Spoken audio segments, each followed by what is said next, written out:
Finovate showcases cutting-edge banking and financial technology through a global conference series featuring short-form demos and thought leadership. Now, the conversation continues on the Finovate podcast.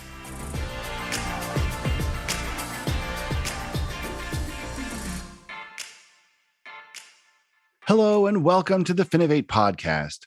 Joining me today, we have Rob Perrelli, VP of Partnership Development at Alliant Credit Union. Rob, thanks so much for taking the time today. Greg, thanks for having me. Appreciate it.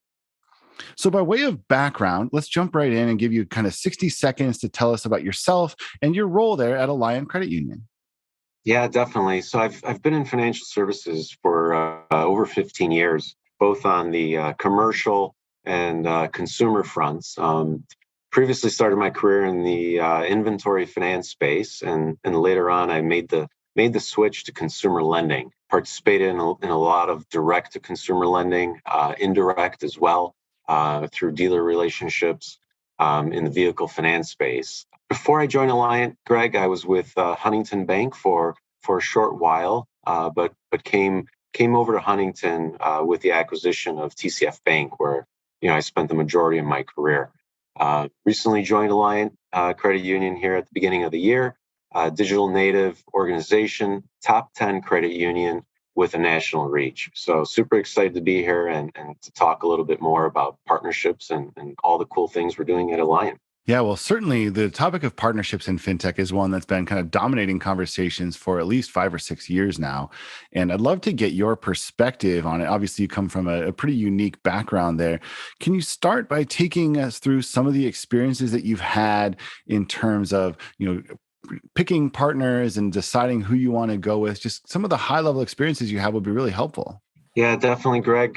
Prior to joining Alliant, I worked with fintechs from mainly a private label perspective to support our direct-to-consumer offering. So it was really interesting at the time we developed that strategy where we made the choice to go digital first, even though we had a super large net of let's call it branch representation in our geographies. We were pretty clear that partnerships with fintechs was the way to go forward, right? As we offered new solutions to our customers. With Alliant, we're working with a number of different fintechs in the unsecured, solar, and home equity and improvement spaces to grow our reach nationally and introduce borrowers to Alliant membership and its many benefits. No, that's great. And it's great to see someone like Alliant, even creating an executive position around partnership development, I think speaks volumes for where the industry is at the moment. And I'm sure, quite frankly, those experiences you have taught you a lot. What would you say are the most important things you know now that you wish you knew when you were first getting started? Yeah, that's a great question, Greg. I thought of 5 different perspectives here that I wish I knew earlier. As we engage with partnerships. Number one, it's the importance of internal support from a large cast of, I call them characters, but really they're your cross-functional partners. Take the old phrase, it takes a village, right? To number one, assess a partnership, go through the due diligence process, and number two, actually implement and make them go live, right? It's so having internal support is critical. Number two, dedicated support, right? I want to call that out specifically as you establish these partnerships. Getting 2% of someone's time to support you as you go through these endeavors just doesn't get you all the way there. Number three, it's subject matter expertise. And this is really from an internal perspective. As I look across functionally, as we assess and bring partnerships on, it's critical for me to have, let's call them, all the right folks with the necessary experience engaged early in the process. It helps tremendously as you go through that process, and super important to the success of partnerships. Number four, let's call it internal and external alignment on goals. If you're clear up front with fintechs on what your goals are, they're clear with you on what their goals are. Being aligned to those goals makes the process super clear, right? And that leads to my last point, really around being realistic as you look towards implementation. Things will take more time as you go to implement these partnerships. Curveballs will be thrown at you, etc. As long as you're realistic around these things, you're well prepared to work together internally and with your fintech partners to overcome them. Yeah, no, that's great. I mean, there's a lot to unpack there. One that I want to really kind of follow up on right now is this idea of subject matter experts internally. Can you describe a little bit what you mean, who those subject matter experts would be? Yeah, definitely, Greg. Take a look at Alliant Credit Union. Since 1935, has developed a strong expertise in a variety of areas. And I think of that from let's call it the credit perspective. Let's look at the compliance perspectives. There's a number of different areas where we've been doing this for a really long time, right? We understand the performance. We know how the market is reacting and acting as it relates to a variety of different asset classes. There's a lot that we can leverage there, right? And I think we can bring certain best practices through our engagements with partnerships and vice versa. I remember in the past, Greg, I've looked to my fintech partners to demonstrate best practices from a technology or tool implementation that later led to other improvements in other parts of the organization, right? So there's so much that we can learn from each other. It really brings some exciting things to play. Well, and you bring up a really good point here as well, which is, a lot of the times, like in the Lions case, you've got this tremendous wealth of experience and expertise to draw on.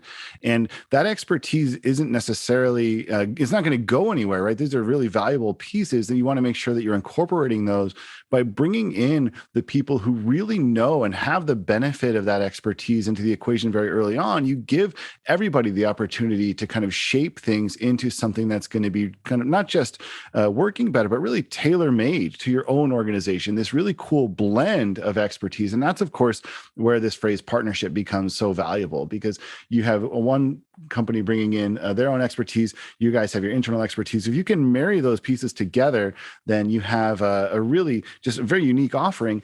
And then, of course, there's the human side of it as well. You've got people in your organization. I think a lot of financial institutions find themselves in this position where you've got people in your organization who have tremendous expertise. Somebody comes into them and says, hey, we're going to change things. And that person's initial response is, you don't know what you're talking about. I know what I'm talking about. And they might be right. They might be true. But the real bottom line is, if you bring that person into the conversation early, you give them a voice in shaping how that partnership looks, then that person goes from a potential roadblock at the end of the process into a potential ally at the beginning of the process and can start to advocate for you, which I think is something that gets overlooked a lot. That sort of human reaction, that human side of it, the politicking internally, is so vital. Yeah, absolutely, Greg. You hit the money on the head. I mean, in terms of politicking, right? I'll take a page out of my Chicago roots, right? Where it's, you want to vote early, you want to vote often. So the sooner I bring folks into the process, the earlier, right? No doubt there will be resistance to certain change, right?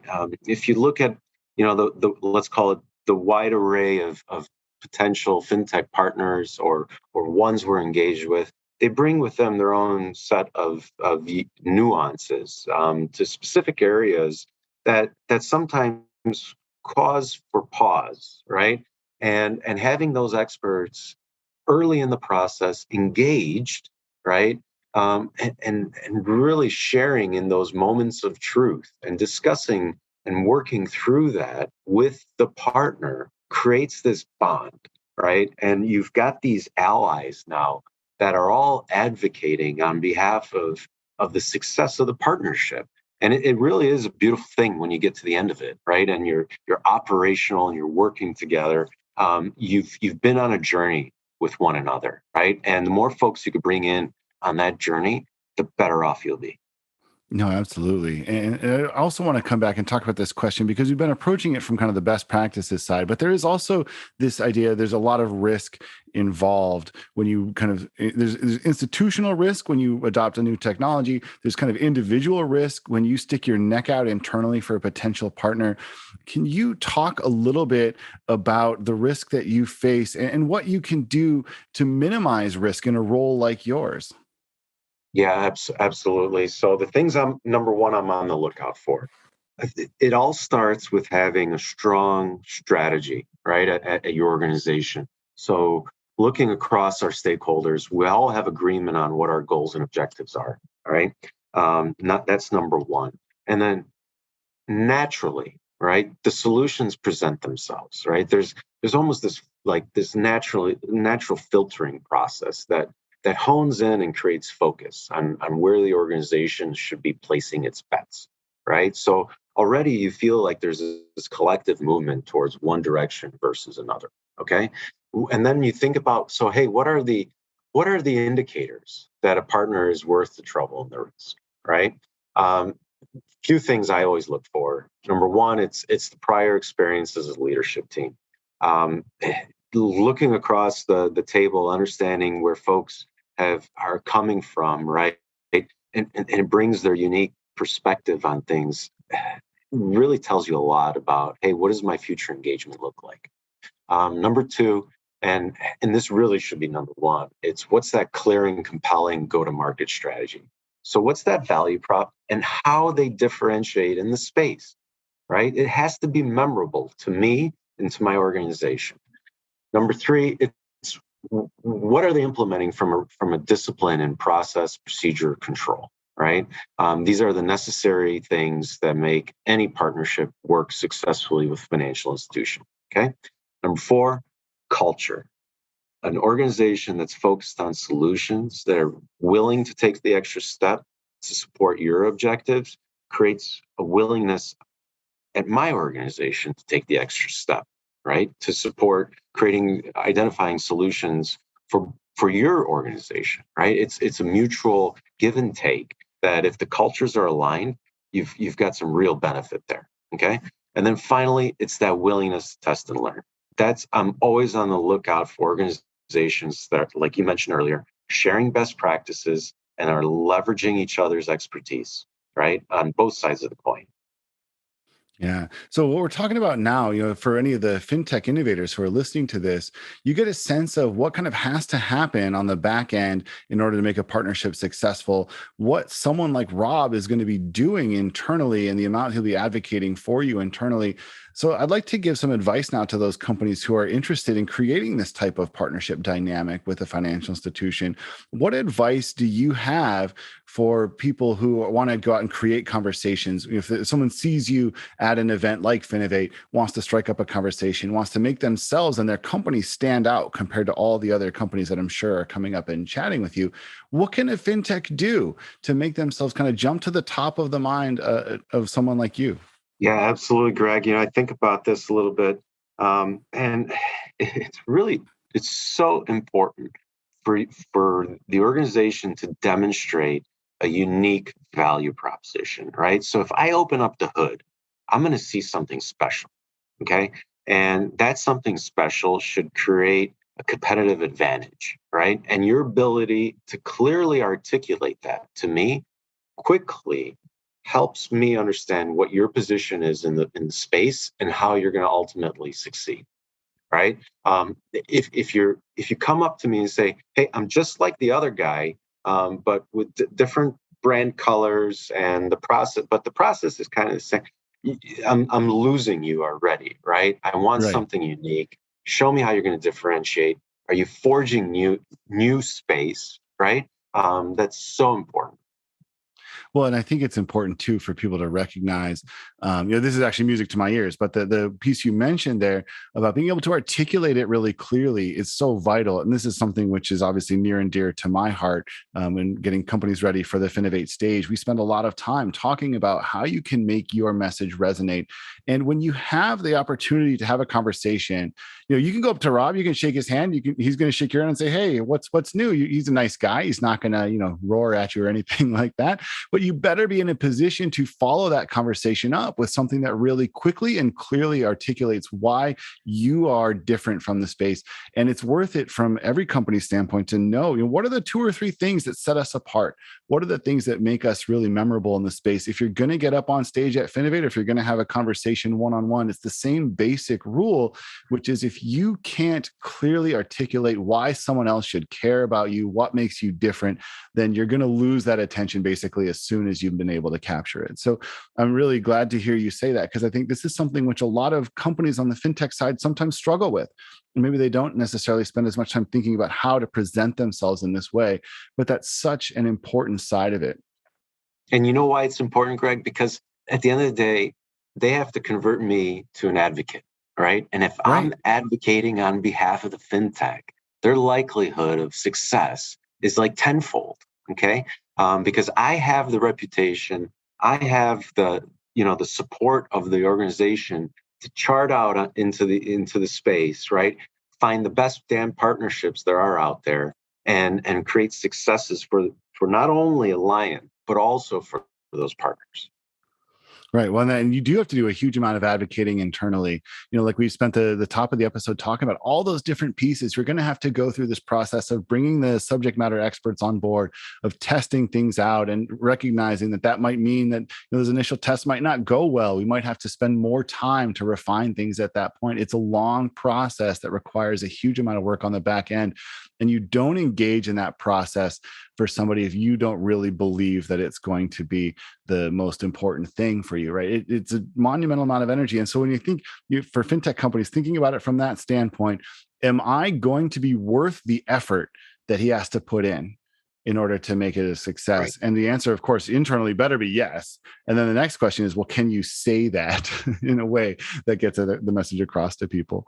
Well, Rob, this has been a terrific conversation, and I apologize, we have to cut it here, but it's really great to hear your thoughts. And I think there's a lot for people on both the financial institution side and the fintech side to learn from this about what makes a successful partnership and what they can do to create this kind of energy that they need to bring it forward. Absolutely. Greg, thanks so much for having me on today. My pleasure. We'll keep in touch with you as we go forward, and good luck with Alliant. Hope you, here's looking forward to a successful year of brand new partnerships and all that excitement that brings. Much appreciated. All the best. The Finovate podcast is produced by Informa Connect in association with Provoke.fm Media. Check out Finovate.com for information on Finovate's upcoming shows and to learn how you can get involved. The discount code Finovate Podcast will save you 20% on tickets to all of our events. And you can email us at info@Finovate.com for information on sponsoring, speaking, or demoing. Thanks for listening.